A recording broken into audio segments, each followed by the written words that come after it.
Hi, everyone. Welcome to this week's episode of Vented Uplift. It's been a hot second, and I'm going to try to figure out to do something for the first time. So we're going to try to hook up Instagram. So while we wait, let's listen to our little song.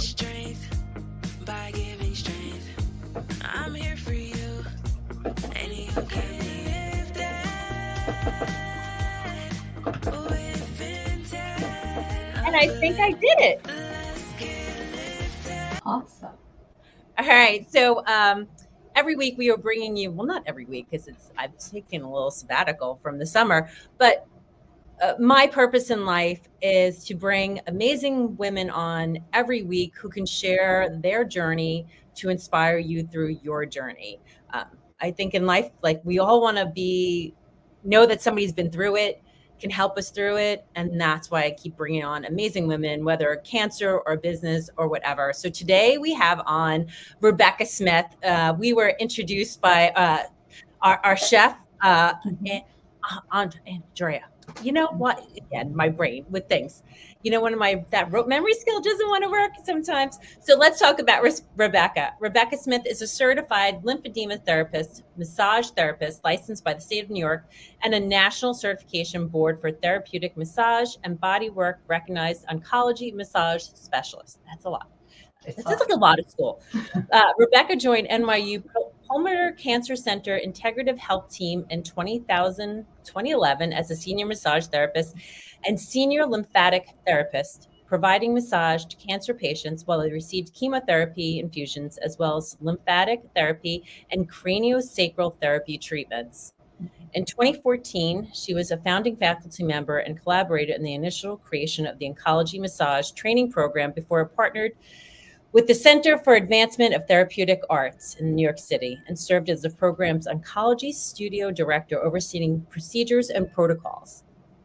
She joined Memorial Sloan Kettering's Integrative Medicine Service in 2016 as a specialty therapist addressing lymphedema, post-mastectomy pain syndrome, axillary web syndrome, radiation fibrosis, and post-mantle field sequelae. How do you say this? Sequelae. Sequelae. Okay.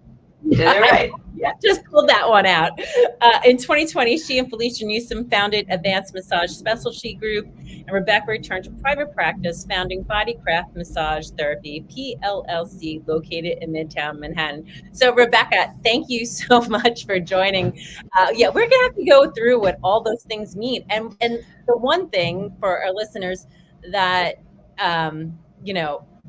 you don't mention is that you're a fellow survivor of breast cancer. Yes. Thank you for having me in this conversation with you.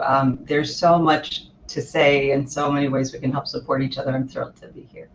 But yes, I had breast cancer when I was 26, 3 years after my mother had passed from breast cancer. So let's all listen to that. 26. That's terrifying to me. That's 2 years older than my daughter. And so, and then it was right at, okay, so you just lost your mom to cancer. Yes.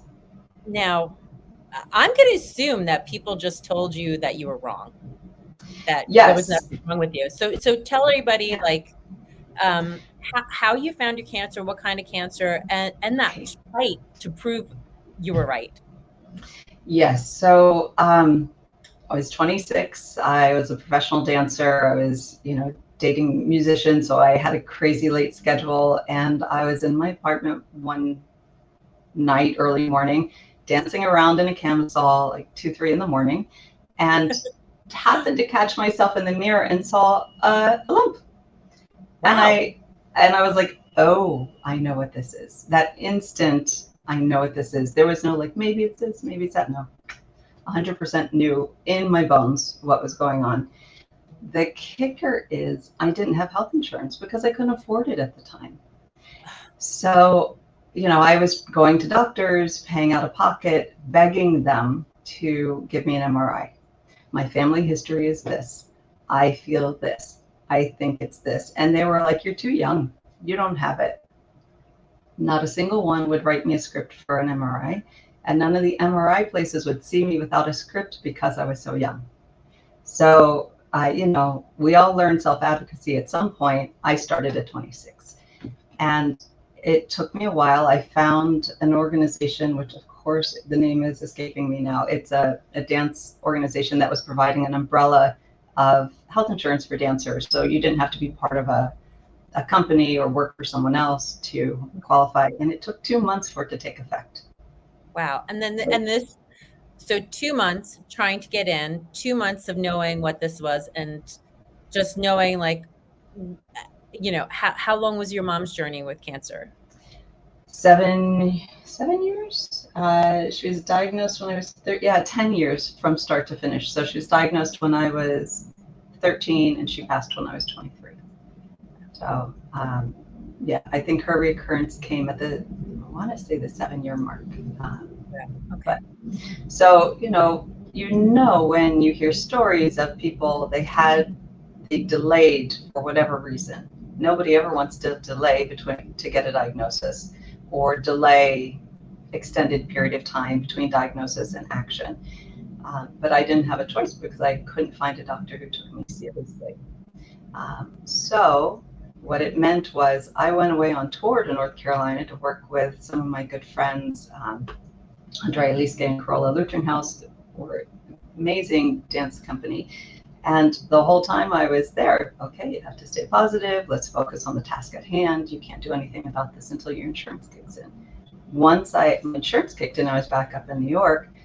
Again, going to doctor, nobody took me seriously until I went to a health clinic near Union Square that works with low-income patients.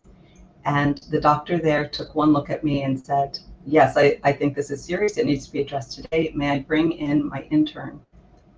Somebody who's doing a rotation with me. I said, bring in the entire department, call people, because I need to lay hands on this. If they've never felt what a tumor feels like in a breast before, bring them in. So she brought all the PAs, all the MAs, all her nursing staff, all the doctors, all of them come in to palpate, and I was happy to be able to do that. And she got the ball rolling for me. But without that one doctor, I would have been pushing against a system that believed you had to be at least in your 50s to get breast cancer, which is crazy because my mom was diagnosed at 41. So, and I mean, and so if you go, like, what they recommend, like, I know with breast cancer and like colon cancer, right? Like, so if you're diagnosed at 40, your children should start having colonoscopies at 30, but like, right, it's like 10 years before. So, I mean, kind of, you're right there where you should have been getting screened.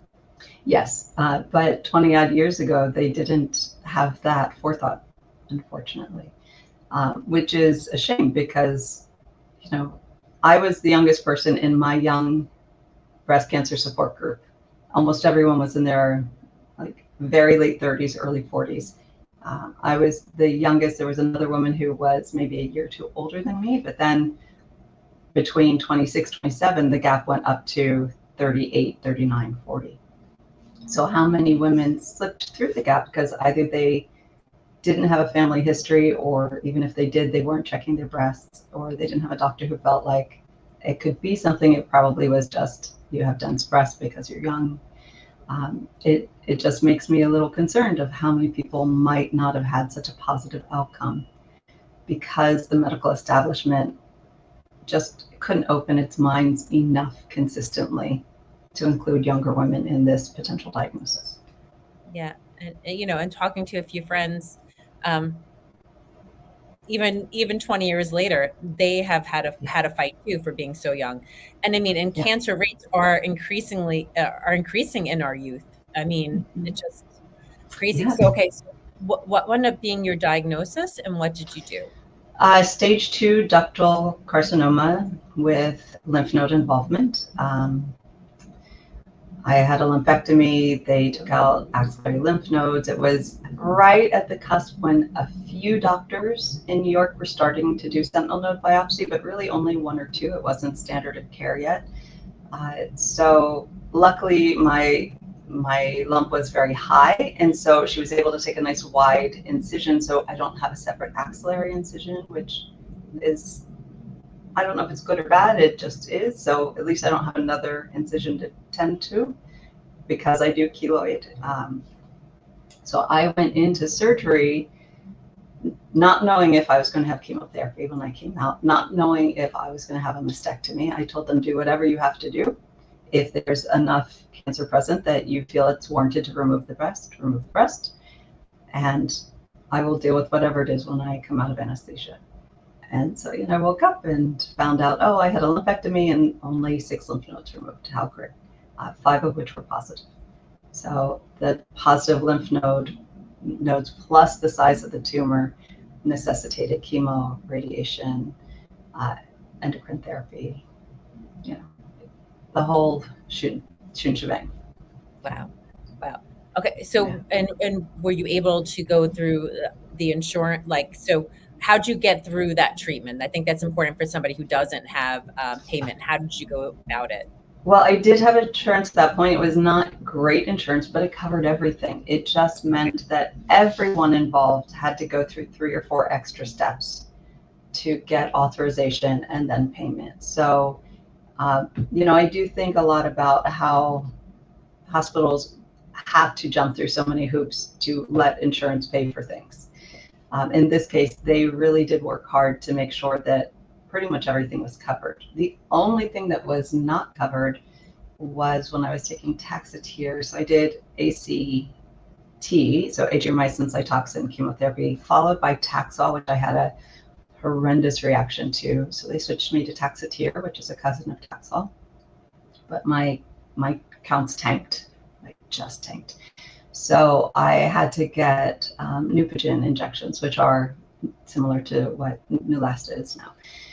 And my insurance would only cover it if I went into the clinic. But I had to start going 2 days after chemo, and I was down and out. Now, I lived all the way out in Astoria at the time, and my chemotherapy center was at Union Square. So those of you in New York City know the distance, and that was before the express train to Astoria. So it was at least an hour when you have zero energy. And the nursing staff, bless them, they were just like, this is not okay. You should be able to do at least a couple of these injections on your own. But my insurance was like, nope, that will cost $5,000 per injection. Isn't that crazy for you to do it yourself? Yeah. And my family at the time were paying for my rent because I wasn't working. And we all knew that if I left New York, I was not coming back at that time. So they got together and they figured it out. The nursing staff also got together and decided that they would find some samples to give to me. So my final 2 chemotherapies, they gave me samples to take home. And then it was the task of me trying to figure out if I could actually summon the courage to inject myself in my abdomen. And I did. It just would, what is a 2-second shot would take me an hour to prepare. So anyone who's ever had to do that. I worked with a lot of MS patients, and a lot of them do have to give themselves daily or weekly injections, and they're pros. But I was not.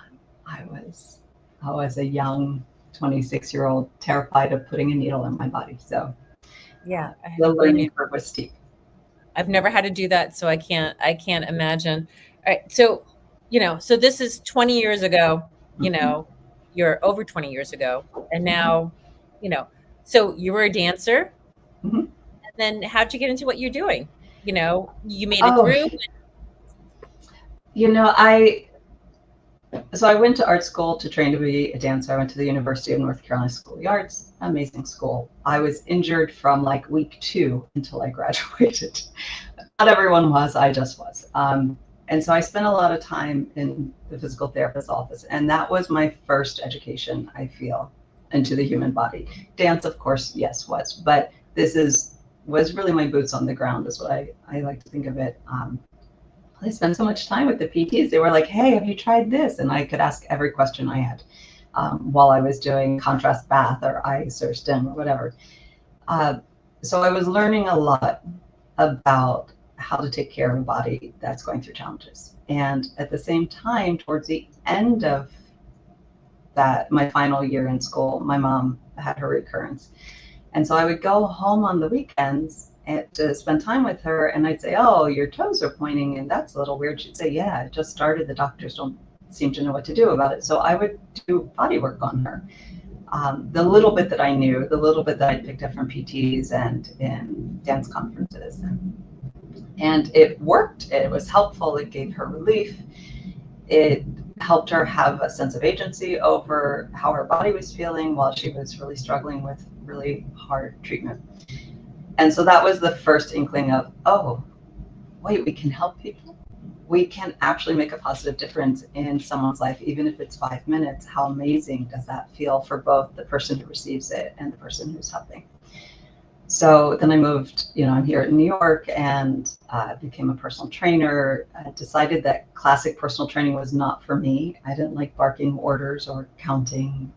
It felt very aggressive, and ended up learning Pilates, became certified in that, and really was specializing in post-rehab and injury prevention, which I loved. I still love it.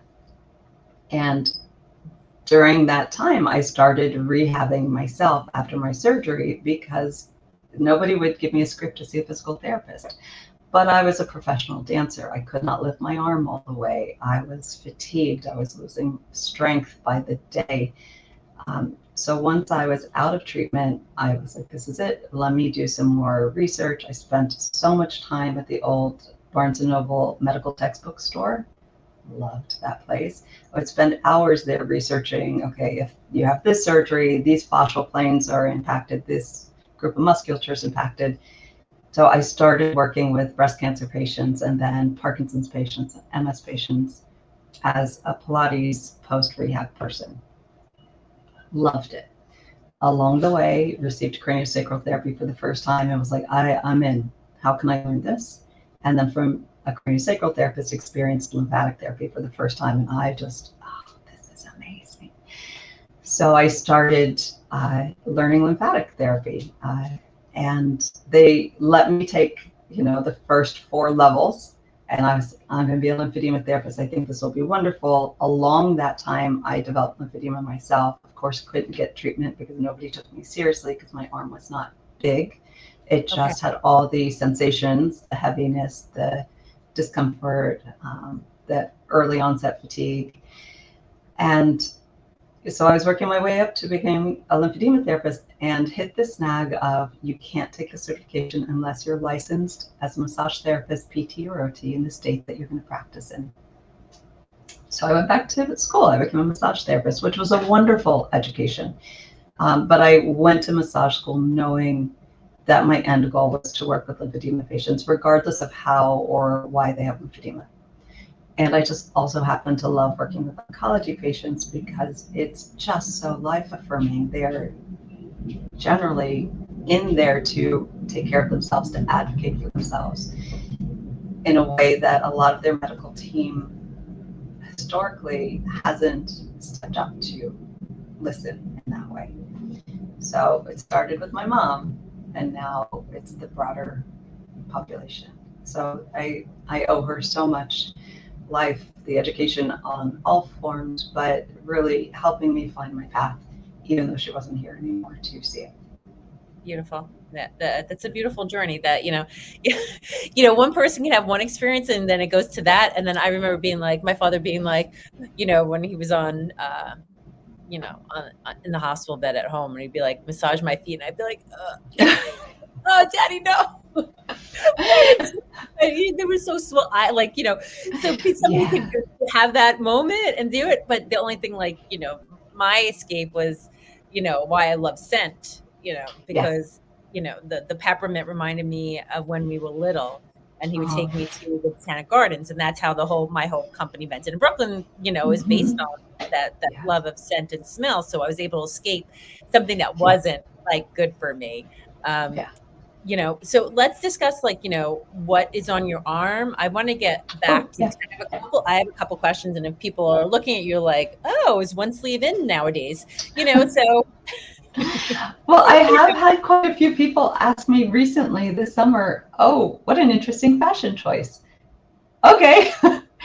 Because they don't know. You can't know what you've never experienced before, what you haven't read about. So for those of you who don't know, I'm wearing medically graded compression because I do have lymphedema, which means that my arm and kind of the side of my ribs swell as a result of the lymph node dissection and most likely also radiation therapy.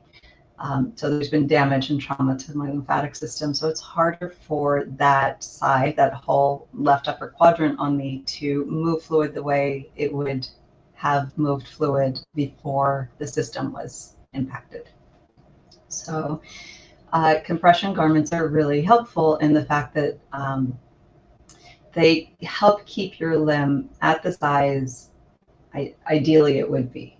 But daytime garments, and this is something that I find really interesting. Not a lot of people know the difference between a daytime garment and a nighttime garment, even people who have lymphedema.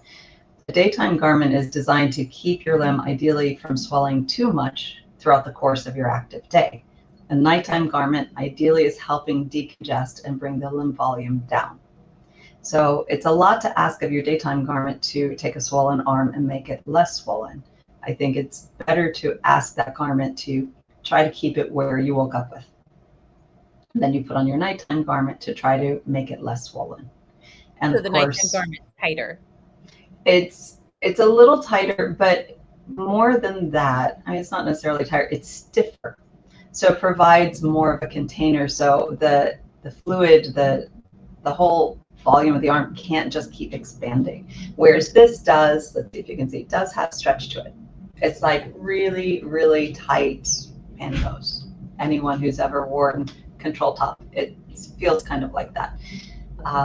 But you can either do short stretch multi-layer bandaging, which is a hallmark of complete decongestive therapy, which is lymphedema rehab, where it's like an ACE bandage, but instead of having a lot of stretch, it has only like 5 to 10% stretch, 10% stretch. Or you can wear a reduction kit, which is what I wear, which is almost like scuba diving material. It has just a little stretch, but not very much, just enough for comfort. All right, that's interesting. Yeah, I didn't know that I did not know that there were two types. Yeah. You know, I had questioned you and I was going to make you look at, so listening to all the podcasts I've been listening to, you know, Dr. Mindy had somebody on and she's like, is it an armpit or an arm puff? And I was like, Oh. That's when I realized, I'm like, wait a minute, I don't think I have an armpit anymore.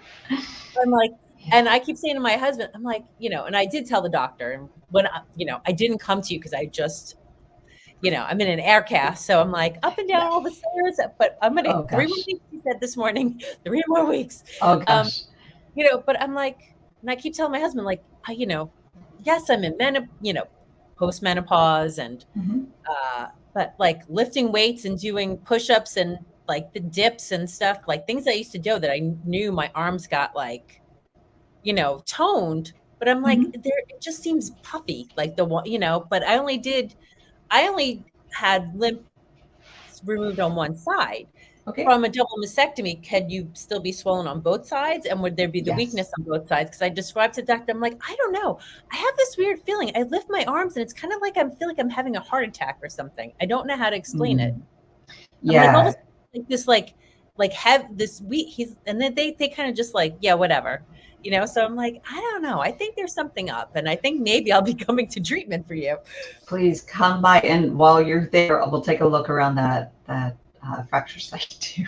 Just support it too, because lymphatic work can be great for orthopedic injury as well. It can help people heal, but you can't work on an active fracture. So, you can have swelling in a side that had a mastectomy but did not have lymph nodes removed, because there still might be trauma to the lymphatic system just for them going in and removing tissue, right?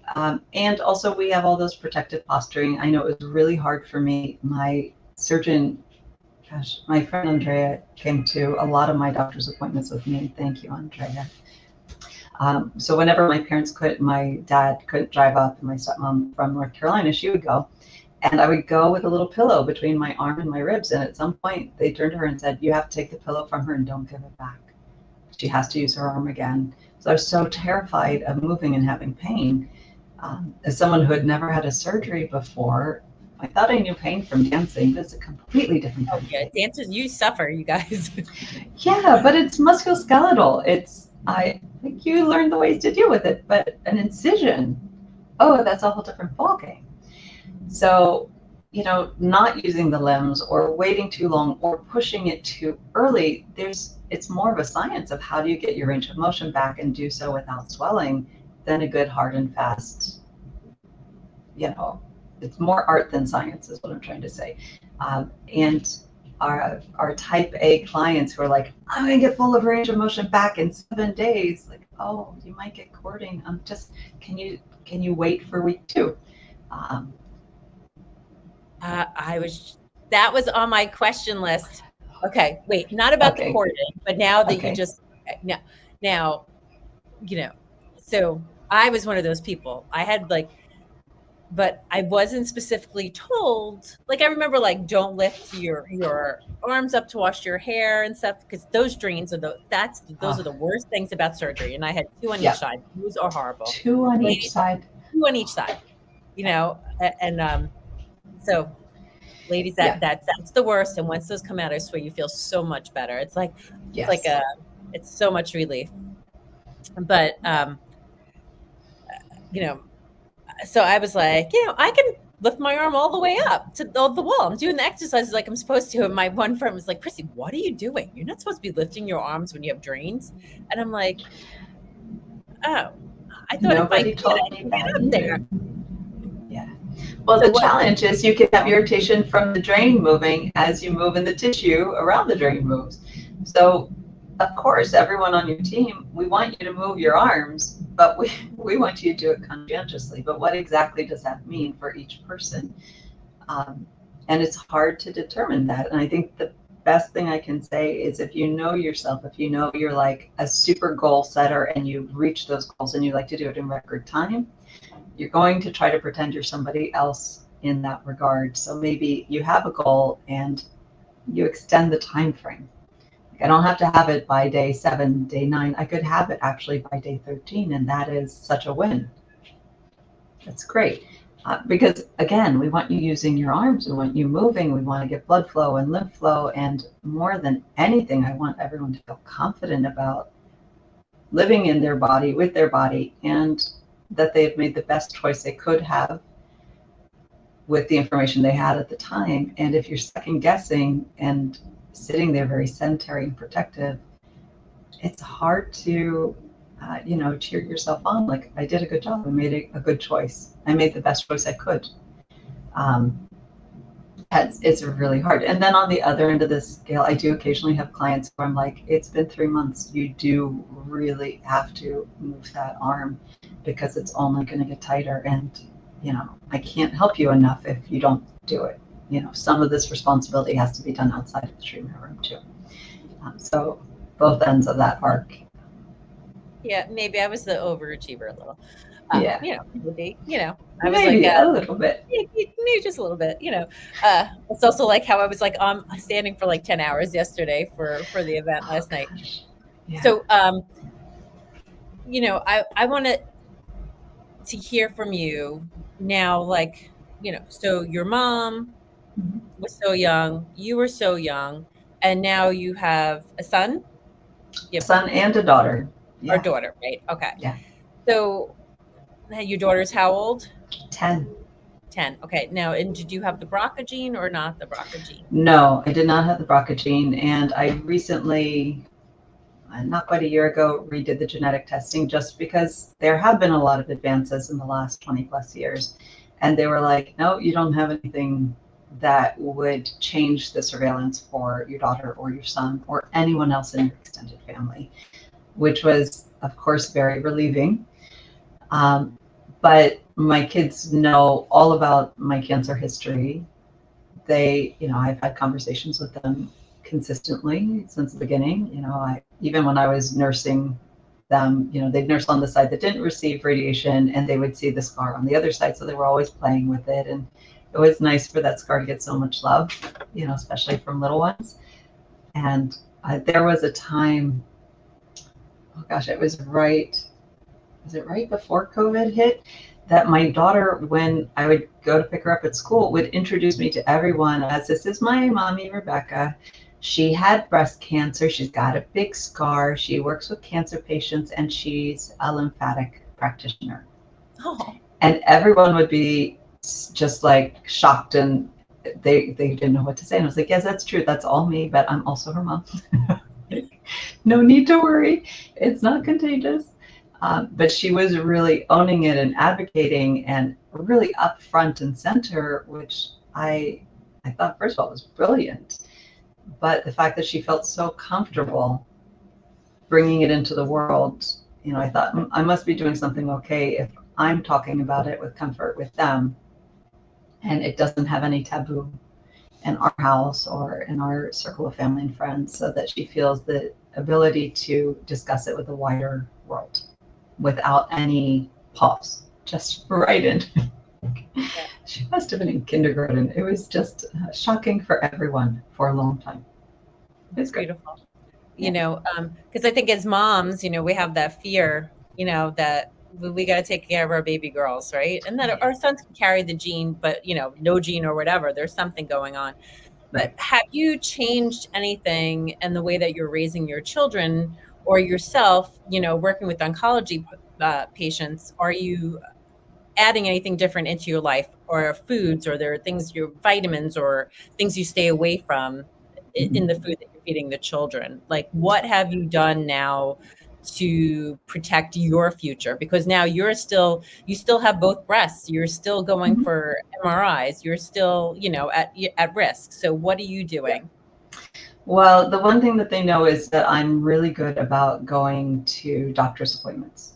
And they do know very well that I get very anxious a couple days in advance, and I just kind of walk around the apartment nonstop.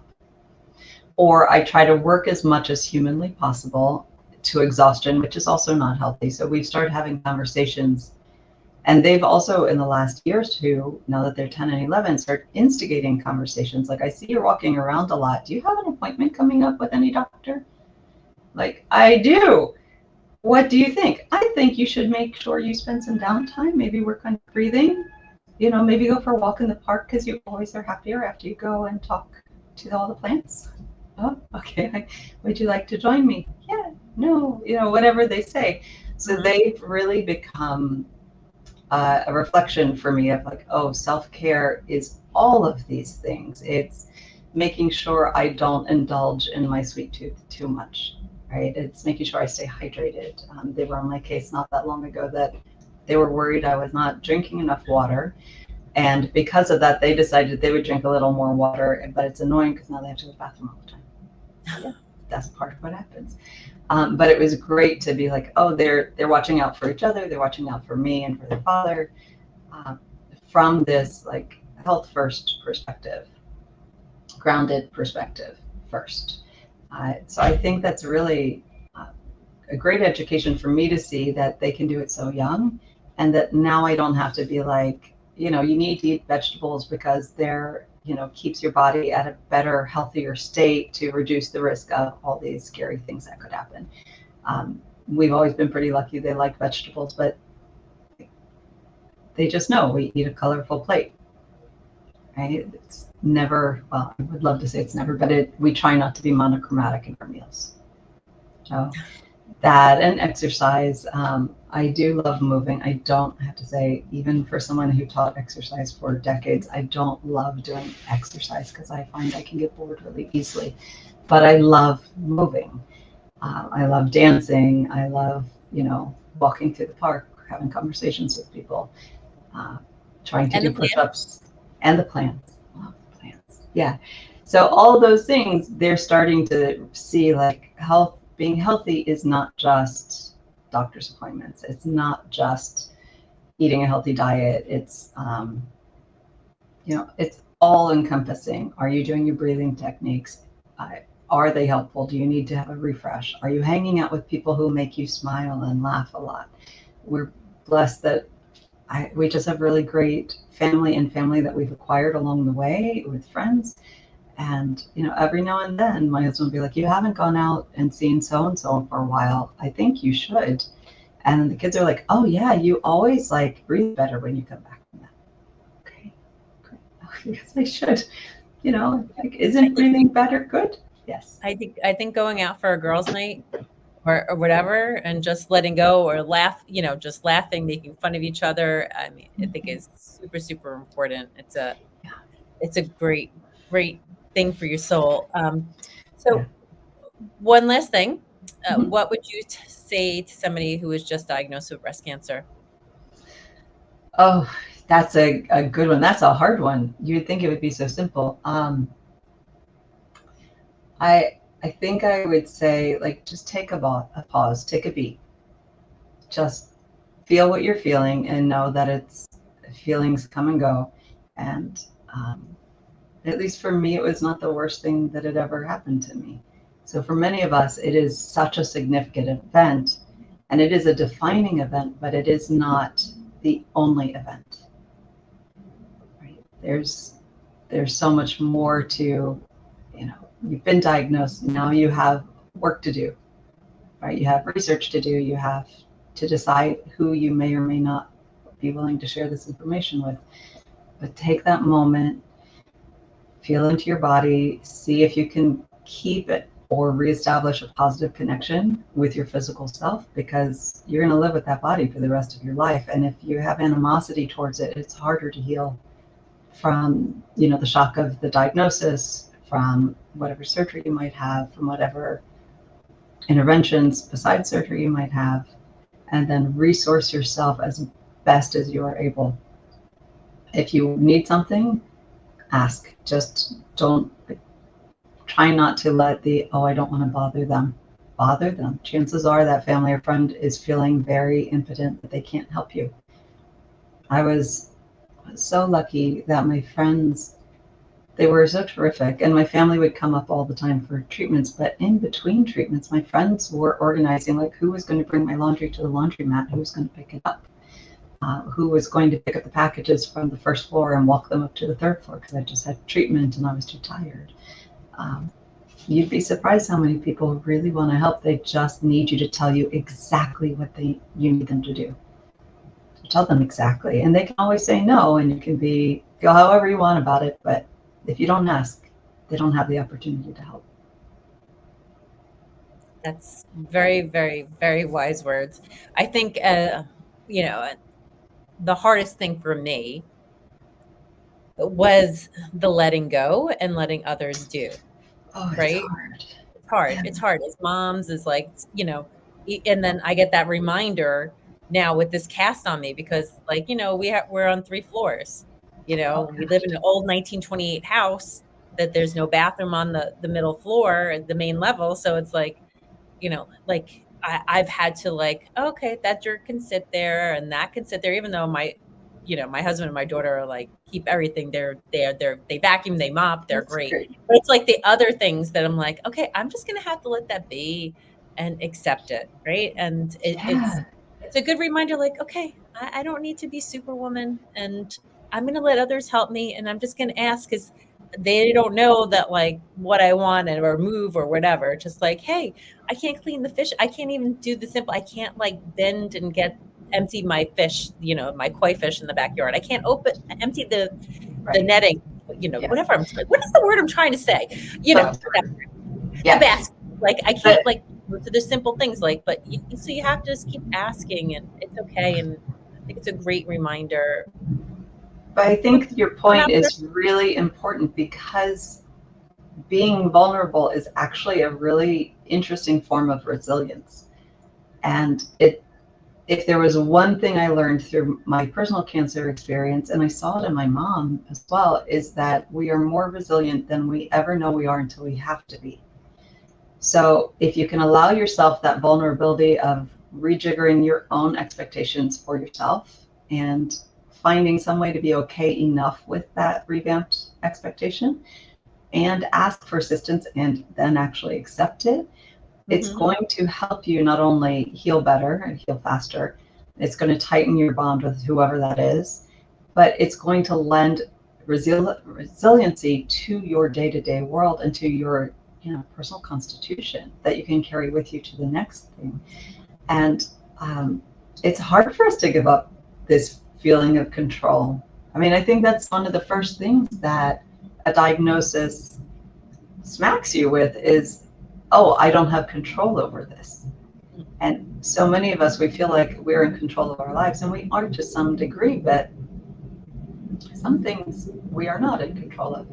And so trying to come to terms with that, the illusion busting up, and having to put the pieces of how am I still capable and in control without becoming hyper vigilant or hyper controlling.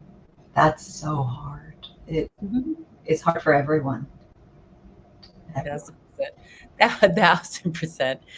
Yeah. It's been lovely talking to you, and I can't wait to come to the office. So tell everybody where they can find you, how they can make an appointment. So we are Bodycraft Massage Therapy. We're located on 5th Avenue between 33rd and 34th Street. Our website is bodycraftmassage.info. That's INFO at the end. You can always call us 917-740-4935 or email us at contact@bodycraftmassage.info.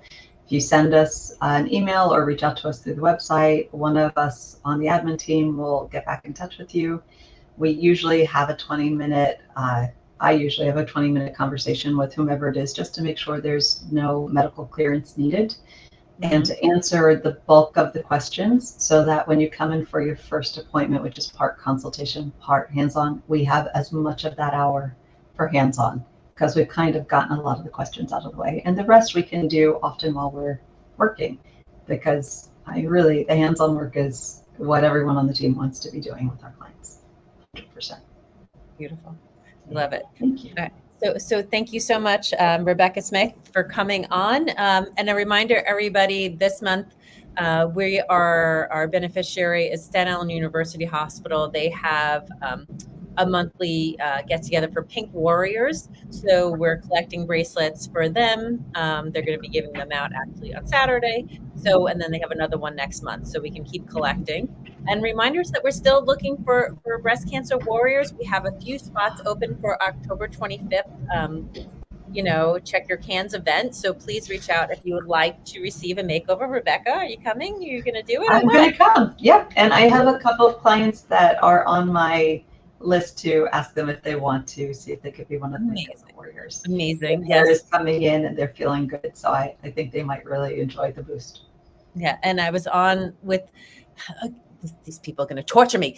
The sponsor the big sponsor, I'll have a final say. They're definitely going to be coming and gifting all the models. So I'm just not saying what level yet until they really finish their HR talk tomorrow. It's been going on too long. These people are driving me crazy.